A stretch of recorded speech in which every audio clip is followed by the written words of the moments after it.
Good morning, students. We will continue with the chapter Education and British Rule. यहाँ पे हम लोगों ने देखा कि in the beginning of 19th century means half of the 18th centuries में Britishers ने इंडिया को एनेक्स्ट कर लिया था, मतलब इंडिया पे उनका कब्ज़ा हो गया था और धीरे धीरे वो जो है Indian industries, Indian people, Indian government, Indian press सभी चीज़ों को अपने अंडर में ले लिया था। तो इसी के साथ साथ एजुकेशन पे भी इसका बहुत ज़्यादा असर पड़ा था। पहले जो है 19th सेंचुरी के बिगिनिंग में एलिमेंट्री एजुकेशन का सोर्स जो बताया गया था वो या तो पाठशाला या मकतब हुआ करते थे। Elementary education means the basic education, जिसको जो शुरुआत की शिक्षा होती है। बच्चे जो हैं वो या तो पाठशाला में या मकतब में, हिंदूज़ के बच्चे जो हैं मतलब हिंदी सीखने के लिए वो पाठशाला जाते थे और उर्दू की तालीम लेने के लिए वो लोग मकतब जाते थे।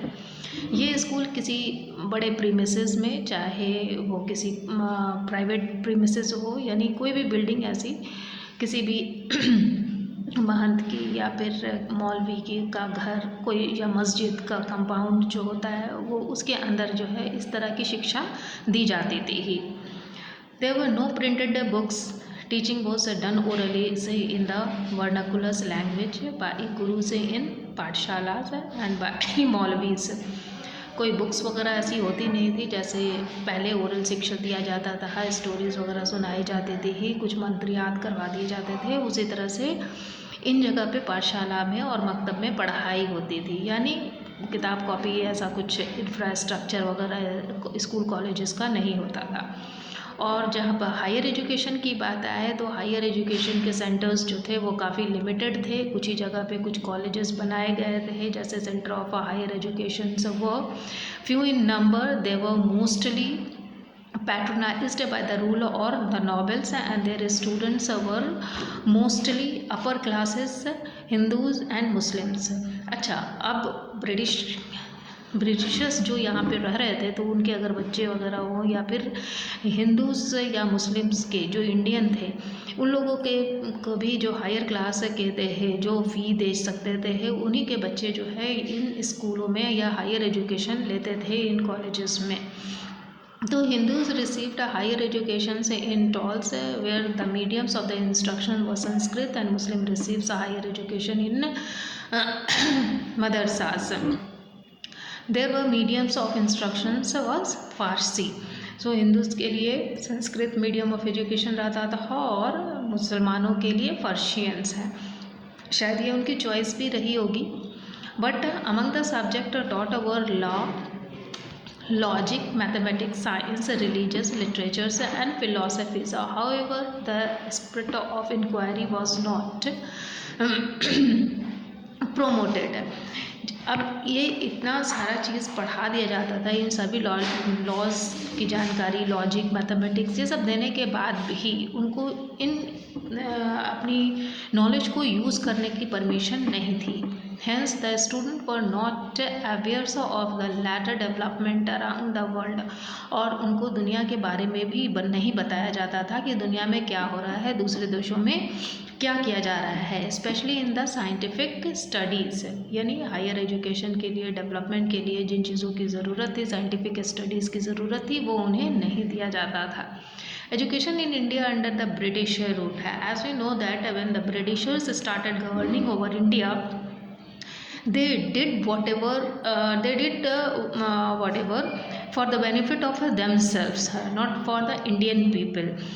तो उसी तरह से शुरू में जब उन लोग रूल करने लगे तो Britishers were unfamiliar with the Hindus and Muslim law and the customs that were in the use in India. As we know that we Indians respect our religious law.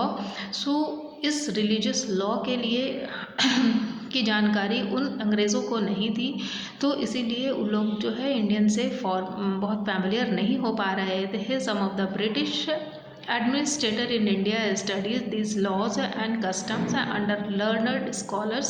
फिर बाद में उन लोगों ने यहाँ के कस्टम्स को रिलीजियस लॉस को पढ़ा, फिलोसफी को पढ़ा and improve their understanding for this subject so that they could became better administrator, क्यों ताकि वो अपने आप को एक अच्छा एडमिनिस्ट्रेटर बना सके। European school who studied the knowledge and cultures of the Orient or the East came to be reference to the Orientalizations and Nathalis। उन लोगों ने भी इसको पढ़ करके यहाँ का फ़ायदा उठाया, लोगों से फैमिलियर होने के लिए, जैसे उनके रिलीजियस को रिस्पेक्ट देना है, अदरवाइज़ वो लोग वॉयलेंट हो जाएंगे और हमेशा से अगेंस्ट रहेंगे।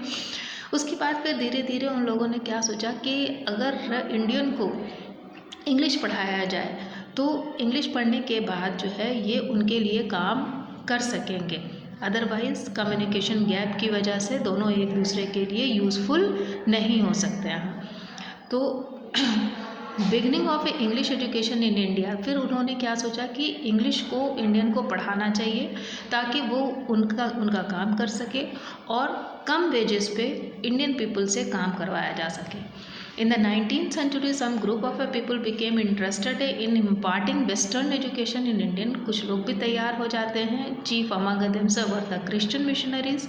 उसमें से क्रिश्चियंस लोग जो थे वो ज़्यादा थे, क्योंकि उन लोगों का मानना था कि यहाँ पे बहुत ज़्यादा सुपरस्टिशंस है, इलिटरेसी है, तो इससे जो है अगर हम उन लोगों को कुछ सिखाते हैं, चाहे वो इंग्लिश लैंग्वेज ही क्यों ना हो, तो उनकी बुराइयाँ, उनके अधिकार जो है दूर हो सकते हैं।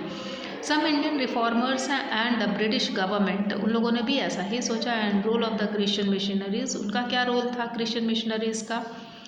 Many of the Christian missionaries believed that the social evil in Indian society could be removed by the winning over the Indian and the Christianity through Western culture। अब वेस्टर्न कल्चर को ला करके इंडियन के अंधकार को, Indian के social evils को दूर किया जा सकता है। जैसे उस ज़माने में 19th सेंचुरी में या उससे पहले जो है सती प्रथा, दहेज प्रथा और बहुत सारी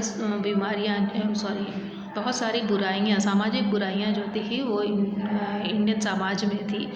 तो मिशनरीज़ जो थे, क्रिश्चियन मिशनरीज़ ने ये सोचा कि अगर उनको कुछ सिखाया जाए इंग्लिश लैंग्वेज में या फिर दूसरी मतलब किसी भी तरह से उनको एजुकेट अगर किया जाए तो वो अपनी बुराइयों से बाहर आ सकते हैं।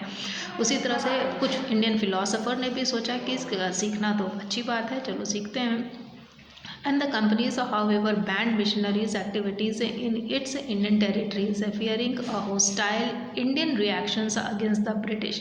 फिर बाद में मिशनरीज़ के इस मिशन को, यानी एजुकेटिंग पीपल, जो उनका मिशन था उसको कंपनीज़ ने बंद कर दिया, क्योंकि उन्हें डर था कि इंडियन रिएक्शंस करेंगे अगेंस्ट द ब्रिटिश रूल, कि वो लोगों को समझ में आ जाएगा कि ब्रिटिशर्स क्या चाहते हैं। इसीलिए विलियम चार्ले ने Christian missionaries came to India in 1793 and learned several Indian language including Bengali and Sanskrit। वो यहाँ आकर के विलियम चार्ली संस्कृत और बंगाली आकर सीख लेते हैं and translated the new testament into Bengali. Testament को, यानी न्यू टेस्टामेंट बाइबल का टेस्टामेंट था, उसको बंगाली में चेंज करते हैं। In 1800 Charlie settled to the Danish colony at Serampore, now called in Sri Rampur, and some distance north of Court, and they together with all other missionaries he found the Serampore missions, and the mission started a printing press, and this press first published in Bengali। उसके बाद इस missionary ने एक press भी start किया और उसके बाद उसमें से प्रेस स्टार्ट करने के बाद ये प्रेस जो है वो बंगाली में ही निकाला गया। Charlie translated the new Testament in 1818 and the mission set up in Serampore college. उसके बाद फिर इसने अपना मिशन, मतलब एक न्यू टेस्टामेंट, न्यू रूल्स जो ट्रांसलेट किया और उसको उसने 1818 में सेटअप किया है ना। 1818 में सरमपुर में एक कॉलेज भी सेटअप किया गया। After the Charter Act 1813 the transcriptions of Christian missionaries were removed. उसके बाद एक कानून बनाया गया कि इस मिशनरीज़ के मिशन को ख़त्म करना है। यानी मिशनरीज़ का क्या मिशन था कि लोगों को एजुकेट करना था, उनके इविल्स को, उनकी बुराइयों को निकालना था।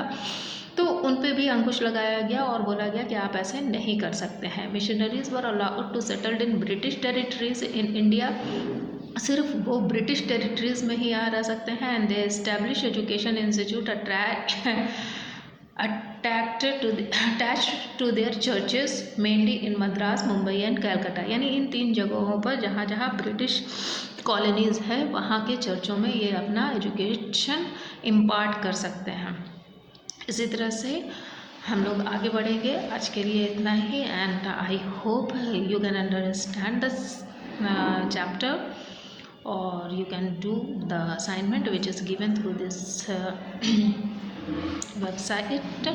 That's all for today. Thank you.